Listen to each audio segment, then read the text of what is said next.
Halo, selamat pagi dan salam sehat buat kita semua. Semoga hari ini lebih baik dari hari yang kemarin.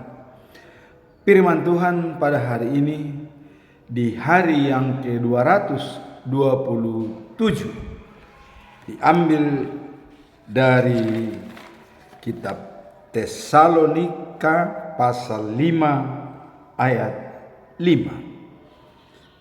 Tanggal 15 Agustus 2025. Dengan perikop adalah jadilah orang terang. Dengan nats adalah sebagai berikut. Karena kamu semua adalah anak-anak terang dan anak siang.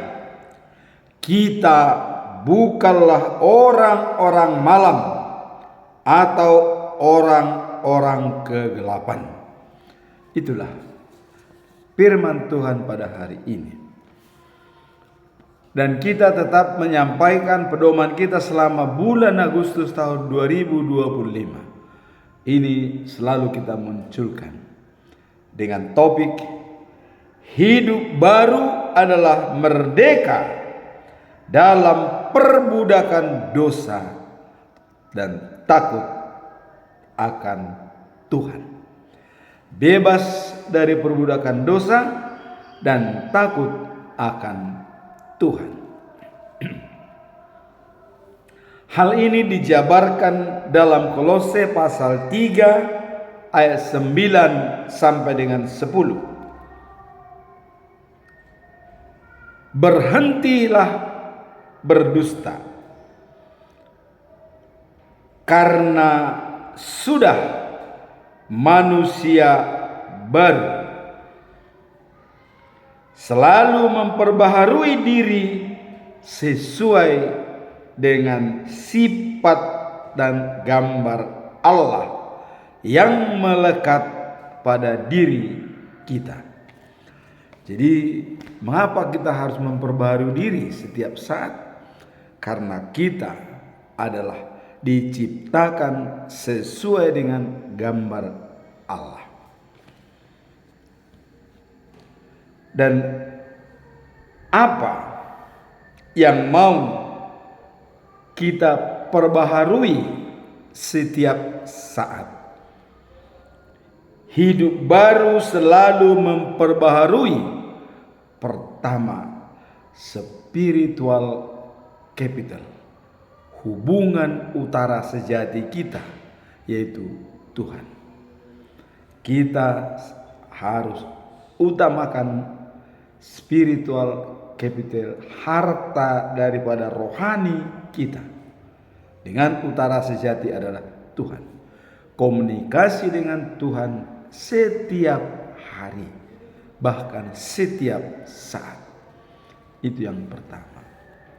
Yang kedua adalah physical capital, harta daripada fisik kita, diri kita, kita jaga dengan baik. Bagaimana kita menjaga harta diri kita, harta fisik, harta daging kita? Kita tahu ada yang namanya alam bawah sadar, ada alam sadar. Alam sadar itu hanya kira-kira 10%. Dan alam bawah sadar itu ada 90%. 10% kita bisa mengawasinya.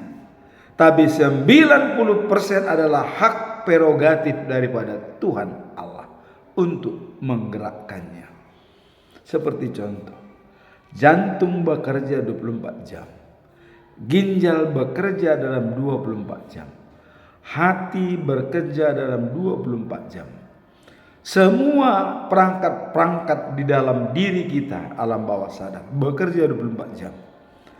Darah memompa pipa sepanjang 195 km. Coba kita bayangkan, tiap hari dilewati oleh darah, mengalir ke semua sudut, ke kaki, ke kepala, ke tangan, dan dalam tubuh, memperbaiki ginjal, memperbaiki liver. 24 jam mengalir pipa darah kita 195 km. Coba bagaimana kita bayangkan bekerjanya jantung, memompa setiap saat tanpa henti. Itu. Kemudian yang dibutuhkan dalam pekerjaan semua aliran darah termasuk otak adalah oksigen yang diberikan gratis oleh Tuhan. Oksigen, kalau kita pergi ke tambal ban, sekali pompa 5.000 rupiah. Berarti sekali kita bernapas, kalau kita garuikan 5.000, setiap kita bernapas ada 5.000 rupiah angka yang kita keluarkan. Diberikan cuma-cuma oleh Tuhan. Itulah secara fisik. Kita harus memelihara fisik kita secara baik, hubungannya juga dengan Tuhan. Yang ketiga yang kita pelihara, intellectual capital, yaitu knowledge,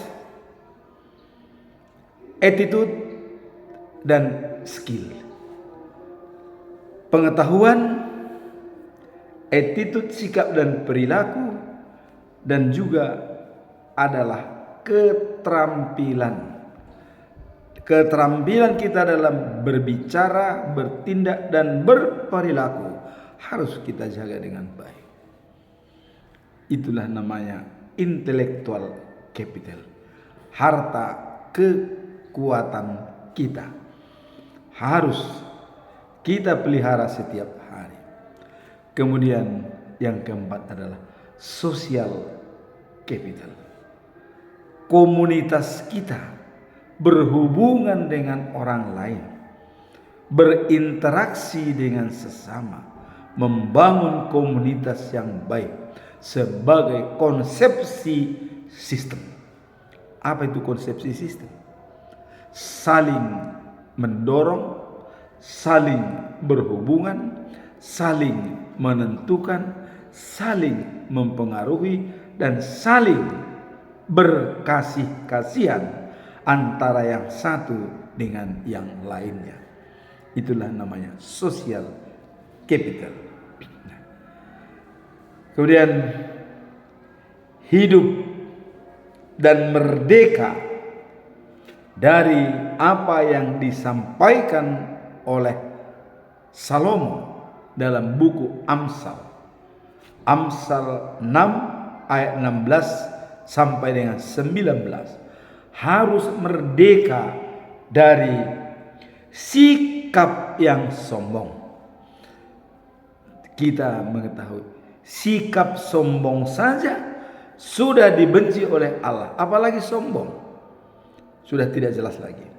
Baru sikap sudah dibenci, belum kelakuan, belum pelaksanaan, baru sikap, baru pikiran, itu sudah dibenci oleh Allah.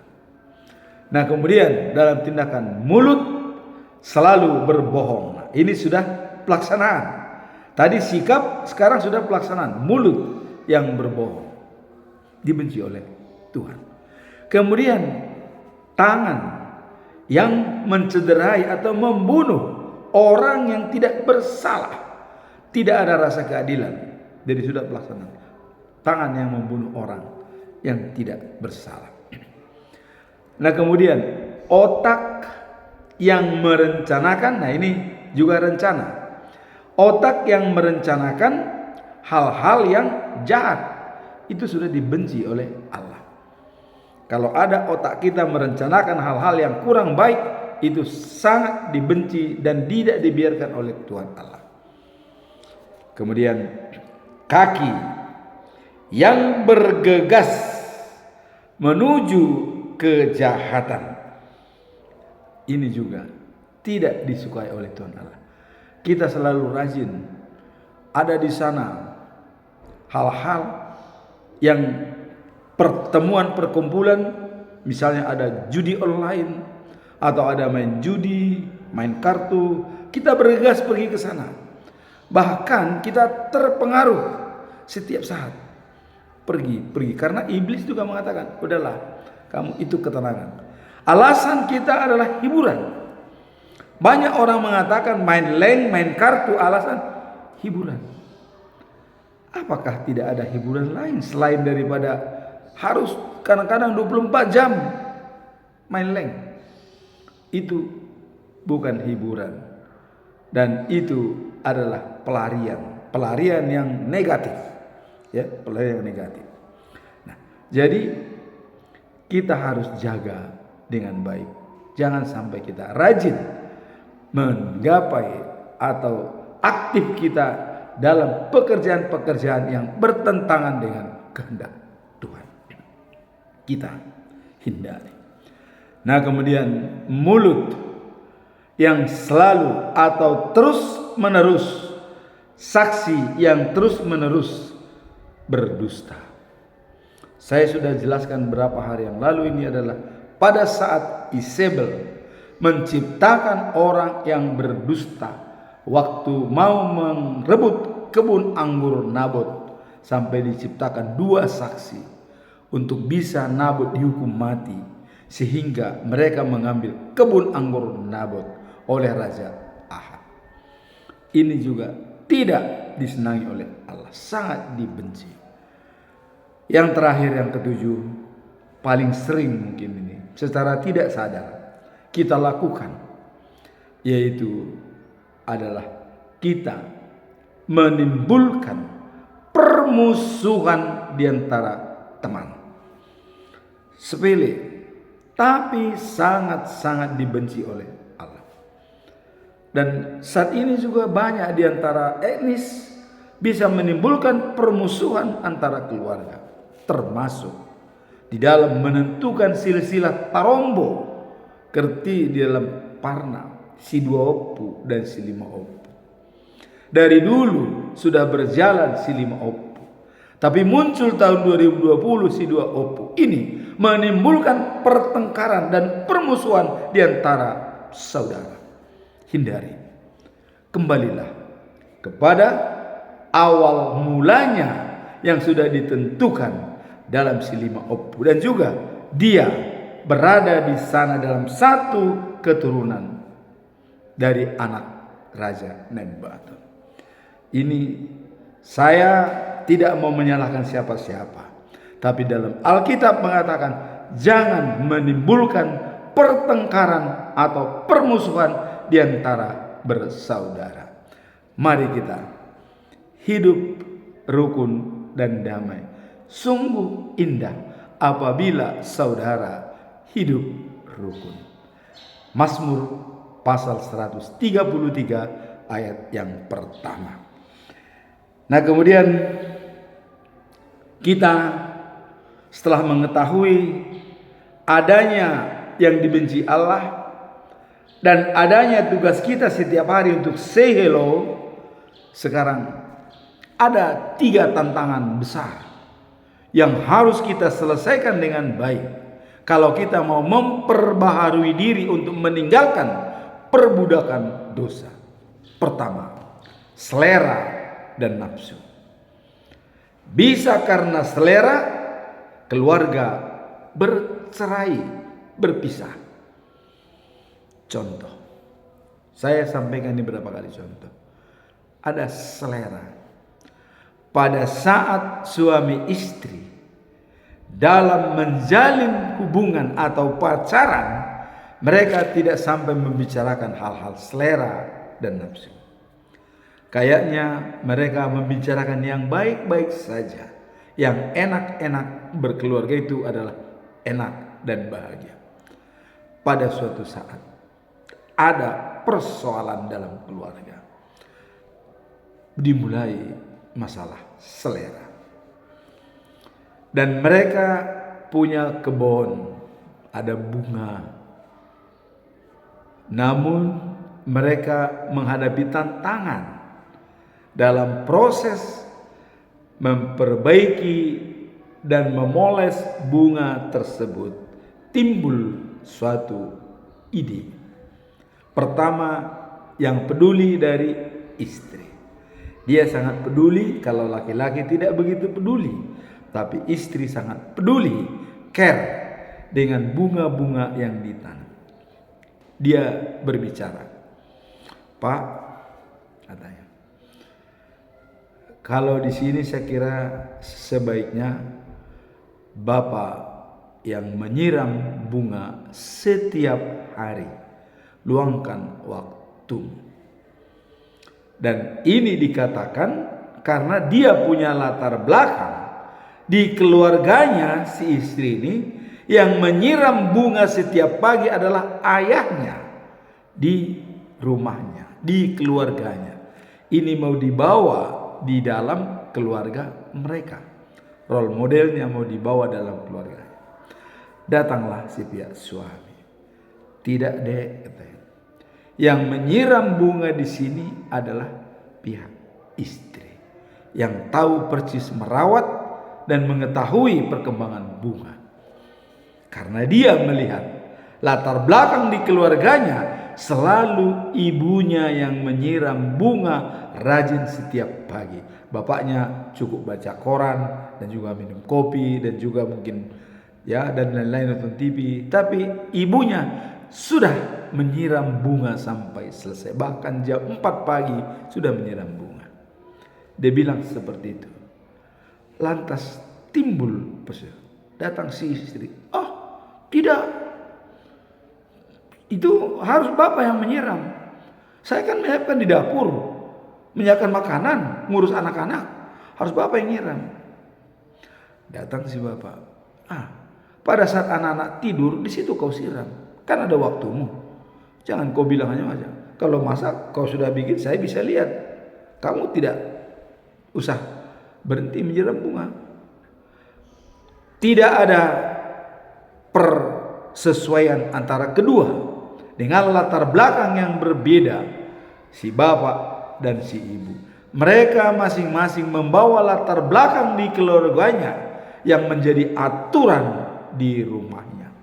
Itulah bahayanya kalau latar belakang kita yang mau kita sampaikan kepada sesuatu tanpa melihat bagaimana filosofi kebenarannya, kita bisa terjebak dalam situasi yang kurang baik.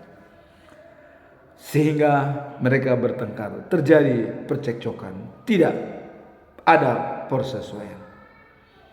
Akhirnya datanglah seorang yang melihat mereka yang bertengkar dengan adanya siapa yang menyiram bunga di rumah ini. Menurut istri bapak, menurut bapak istri. Datanglah seorang. Saya bertanya kepada Anda, yang penting bunga tersiram atau bapak atau istri yang menyiram? Coba kalian jawab. Mereka diam sejenak. Iya ya.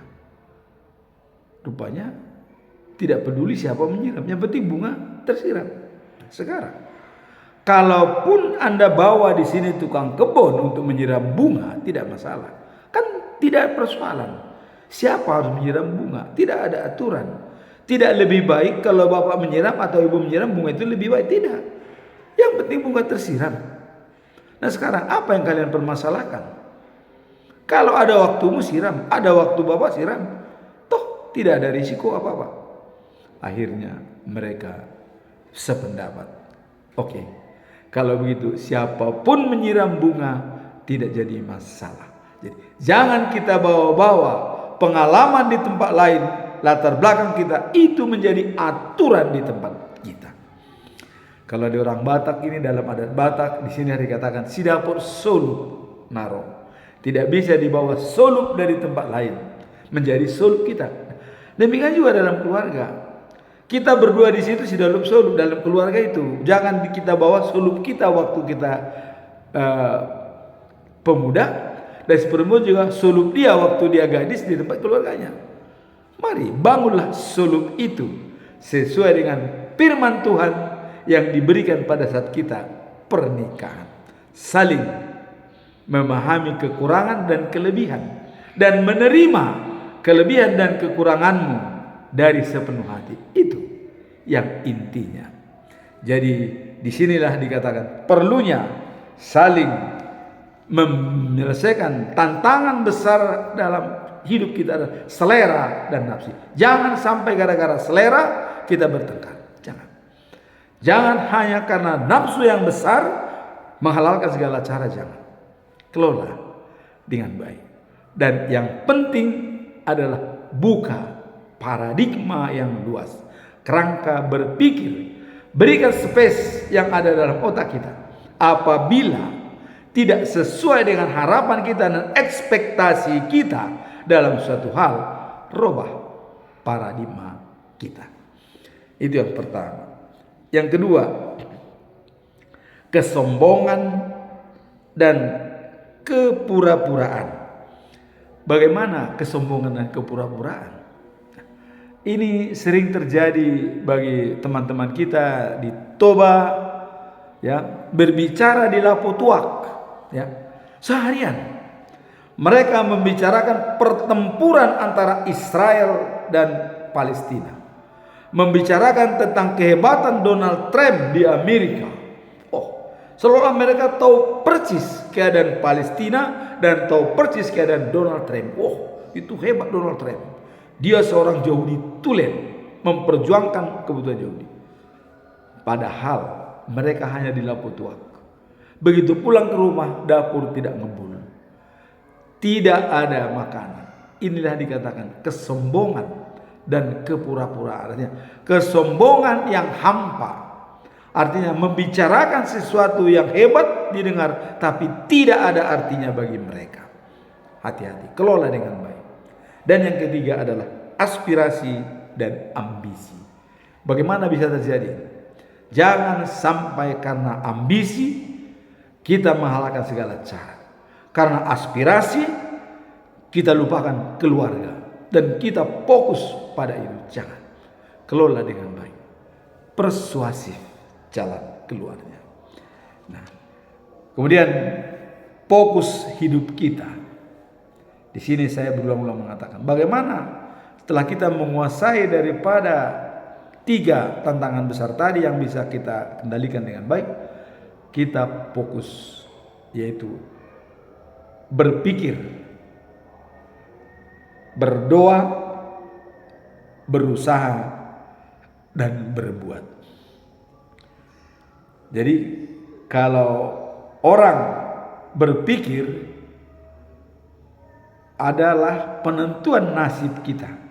Tanpa kita pikirkan tidak pernah timbul apa nasib kita. Itu berpikir. Dan kita juga kalau tidak berpikir mau berdoa, kita tidak pernah akan berdoa. Kenapa? Pertama adalah berpikir, karena itulah awal daripada memulai seluruh tindakan apa yang mau kita lakukan. Kemudian diwujudkan dengan berdoa. Orayat labora. Kita berdoa, meminta pertolongan kepada Tuhan. Separuh daripada tugas kita sudah terselesaikan dengan doa. Nah, kemudian kita berusaha. Ada usaha. Ya. Nah, kalau dalam Alkitab Matius 7 ayat 7 dikatakan, berusaha mintalah. Berusaha carilah. Berusaha ketuklah. Pintu akan dibuka. Pintu yang mana yang dibuka? Pintu rohani kita mencari Allah, masuk dalam diri kita untuk menggenapi seluruh pekerjaan kita, dan kemudian rahmat Allah akan menyertai kita. Itu yang kita minta. Mintalah, carilah, ketuklah, maka akan menerima dan menemukan, dan pintu dibuka. Pintu apa? Pintu rohani kita. Allah masuk dalam diri kita. Nah, kemudian berbuat. Tentu ini adalah merupakan pelaksanaan. Iman tanpa perbuatan adalah mati. Yakobus 2 ayat yang ke-17. Apabila orang tidak berbuat, sama dengan iman yang mati, yang tidak hidup. Nah, kemudian kalau kita melihat dalam gunung es, ya, gunung es di dalam air yang kelihatan hanya sedikit, itulah yang dikatakan hanya 10%. Dan yang tidak kelihatan itu sangat banyak di dasarnya. Dan di sini yang kelihatan itu adalah tindakan kita, perilaku kita. Dan yang tidak kelihatan itulah karakter kita atau sikap kita. Jadi antara perilaku dan sikap ini harus konsisten. Dan karakter yang dipakai di sini adalah karakter Allah. Karakter Allah adalah kasih. Dan sebagai produk daripada perilaku dan karakter, perilaku dalam Kristen yaitu tindakan dan sikap mencerminkan ajaran Kristus atau panggilan hidup. Jadi tindakan ya dan sikap mencerminkan ajaran Kristus, itu tindakan kita. Nah, kemudian karakter adalah mencerminkan kepribadian seseorang dipengaruhi oleh teladan Kristus. Jadi kasih, integritas, keteguhan iman, inilah menggambarkan kehidupan orang Kristen. Itulah yang bisa kita lihat dalam gunung es. Di atas adalah perilaku dan di bawah yang besar adalah karakter. Perilaku itu didukung oleh sikap dan karakter yang baik, sehingga apa yang kita lakukan itu menjadi baik. Maka dikatakan dalam berpikir akhirnya nasib, di mana dikatakan tanam pikiran, petiklah tindakan. Tanam tindakan, petik nasib. Tanam tindakan, petik kebiasaan. Tanam kebiasaan, petik karakter. Tanam karakter, petik nasib. Jadi antara tindakan, kebiasaan, dan karakter menghasilkan nasib kita. Tanpa mempunyai karakter dan tindakan dan juga kebiasaan, nasib kita tidak pernah terjadi. Itu dalam ilmu pengetahuan. Nah, sekarang kita masuk dalam perikop hari ini. Apa latar belakang 1 Tesalonika pasal 5 ayat 5 dalam ayat ini? Tadi mengatakan dalam Tesalonik adalah karena kamu semua adalah anak-anak terang. Anak-anak terang. Apa latar belakang? Di sini dikatakan kita sebagai anak-anak terang dan anak-anak siang tidak perlu hidup dalam kegelapan atau dosa. Nah, jadi dengan melahirkan hidup dalam kesadaran dan pengharapan. Jadi kita sadar sesadar-sadarnya dan punya pengharapan.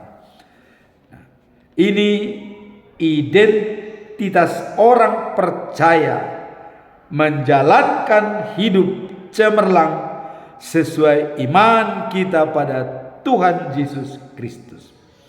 Paulus menekankan kepada jemaat di Tesalonika untuk memberikan penguatan dan penghiburan, terutama terkait dengan harapan dan kedatangan Tuhan. Ada kedatangan Tuhan pada suatu saat. Itulah yang dikatakan oleh Paulus.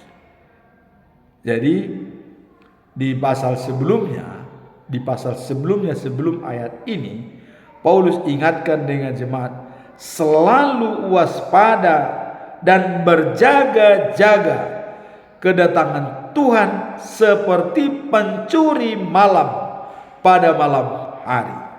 1 Tesalonika pasal 5 ayat 2. Jadi kalau kedatangannya itu seperti pencuri pada malam hari, maka wajib hukumnya kita harus berada sebagai anak-anak terang yang bisa dikatakan dalam Yohanes pasal 8 ayat 12 oleh Yesus mengatakan, akulah terang dunia. Barang siapa mengikuti aku, dia tidak pernah berjalan dalam kegelapan. Jadi di sini kalau kita sudah waspada kedatangan Tuhan yang setiap saat seperti pencuri malam, kita tidak perlu ragu. Karena kita sudah anak-anak terang yang benar-benar mengikuti karakter Yesus, teladan Yesus. Dia adalah terang dunia, dan bersama dengan dia tidak pernah kita masuk dalam kegelapan. Nah, kemudian dalam Matius pasal 5 ayat 14 sampai 16 dikatakan, "Kitalah terang dunia dan tunjukkan terangmu kepada semua orang, supaya mereka melihat perbuatanmu yang baik, memuliakan Tuhan." Itu dalam Matius pasal 5 ayat 14 sampai 16. Tunjukkan terangmu, cahayamu di depan orang, supaya mereka melihat perbuatanmu bahwa kita memuliakan Tuhan. Itulah latar belakang daripada perikop ini. Tunjukkan terang supaya bisa dilihat oleh semua orang. Nah, kemudian apa tujuan utama daripada perikop ini? Tujuan utama adalah untuk mengingatkan orang-orang percaya bahwa mereka adalah anak-anak terang dan anak-anak siang yang seharusnya hidup dalam kesadaran dan kedatangan Tuhan dan tidak terpengaruh oleh kegelapan dunia ini. Jadi selalu waspada, tujuannya adalah tadi selalu waspada dan tidak terpengaruh dengan kegelapan dunia, sehingga kedatangan Tuhan seperti pencuri kapanpun kita siap, tidak perlu ragu. Itulah yang disampaikan dalam perikop kedua ini, tujuan utama daripada perikop ini. Kita selalu waspada dan menghindari kegelapan dan siap menerima kedatangan Tuhan. Sekarang kita masuk dalam pesan moralnya. Apa pesan moral daripada perikop ini? Pesan moralnya adalah mengenai identitas kita sebagai anak-anak terang dan anak-anak siang. Jadi ada identitas, ya.